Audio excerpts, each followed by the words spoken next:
Take it away, brother. We're ready to cut. Hello mga Alaskador at Alaskadora.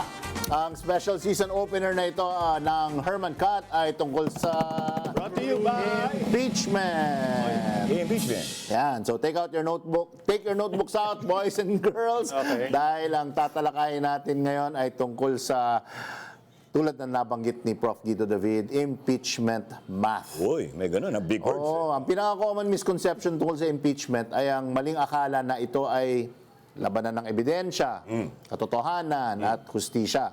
Parang regular na korte lang. Pero ang totoo, ang impeachment ay hindi totally legal process at hindi siya totally political process. Bukod tangi siya sui generis. Parang Latin. Of its own kind. Latin Of its own kind. Arneo. At ang pinakamatimbang na element nito, believe it or not, ay math. Ooh. Bilang mga Alaskador at Alaskadora. Kasi sa ilalim ng 1987 Constitution, kailangan ng 2/3 vote ng lahat ng membro ng Senado para makonvict ang isang impeached official. Ang mahalagang salita doon ay lahat. Lahat? Yes, dahil ang Senado ay may 24 na membro, ibig sabihin kailangan ng 16 na boto para sa guilty. Dito nagiging kakaiba ang impeachment. Kapag may senador na umabsent, hindi bumoto, missing in action, nag-abstain, Counted. hindi bumababa ang kailangan na Buti bilang. nagtatago, wala rin. Oo, 24 pa rin ang denominator. Ibig sabihin, sa practical na politika, ang hindi pagboto ay hindi neutral. Parang against siya. That's a no vote. Yes, that's a no vote. No. Nakakatulong ito sa acquittal dahil anumang kulang sa 16 ay automatic na panalo ang depensa. Ngayon, nagiging mas komplikado ang usapan dahil may hiwalay na isyong lumulutang ngayon. Alam niyo naman, may ulat na posibleng kasong kriminal laban sa 3 senador na siya ring magiging judge-jurors Or more. sa impeachment court or more. Yun, oo. Siyempre, sabi ng iba, na-excite sila. Ayan, tanggal yung 3 senador sa bilangan dahil may kaso sila. Pwede silang makulong. Yeah. Wait a minute. Kapeng mainit. Kahit makasuhan sila at makulong sila, kahit di sila makaboto, kasama pa rin sila sa denominator. Eh, yung dalawa na pwedeng kunin ng ICC. Yeah, yeah. Yun. Oo. Yun Sama yan. pa rin. Sama pa rin. Sama pa rin. Hindi magbabago ang math kung mangyari man ito. 16 pa rin ang kailangan para sa conviction. Ano yung tanging magpapababa ng Ang tanging makapagbababa ng threshold ay expulsion. Uy, expulsion. Ayun, kapag natanggal ang 3 senador, magiging 21 ang membro ng Senado. At ang 2/3 ay magiging 14 na lang. Konti Kapag na lang. pinatalsik, ibig Expulsion. Pag Biglang pinatalsik. bababa ang kailangan na boto. Pero kailangan ng kwan dyan, final conviction. Ito na nga, dito papasok ang political paradox. Para mapatalsik ang isang senador, kailangan din ng 2/3 vote.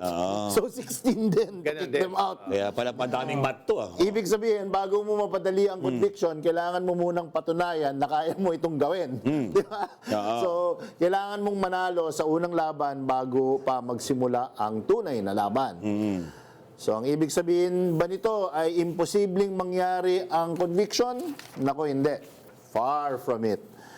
Naalala ko tuloy yung mga lumang G.I. Joe cartoons nung bata ako. Uy, G.I. Joe. Ang linya nila doon ay, now you know, and knowing is half the battle. G.I. Joe. Yun. Saka naman, math is math and politics is politics. May numerical element pero may human element din.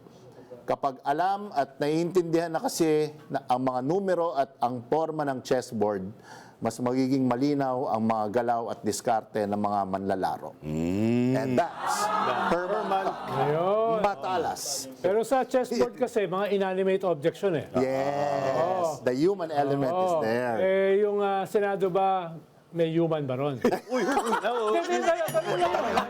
Tanong lang naman eh. No? Kasi nasabi mo, seg human. Check meron. Ideally meron. Or subhuman. Yung senador ba?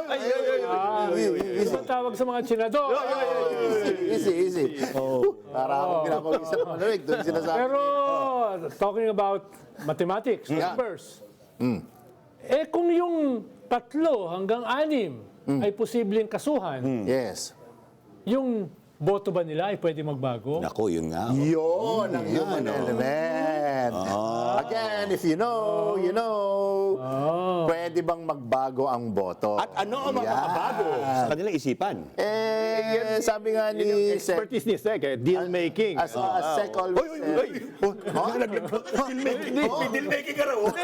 Merong gano'n? Kaya nga eh. Merong gano'n sa impeachment? Yung which screw to turn and which nuts and bolts Parang to tighten. kinausap din to ni Alan Peter, ah. Yun yun. Tama. Because again, math is math. Politics is politics. Ibang-iba yun.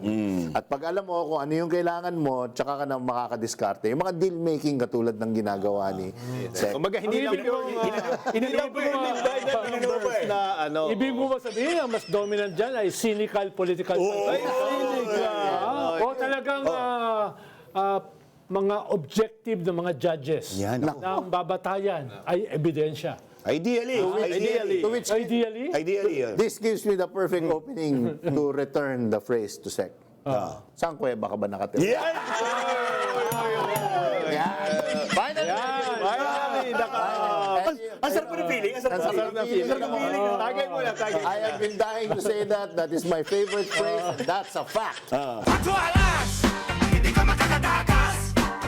Quatro alas.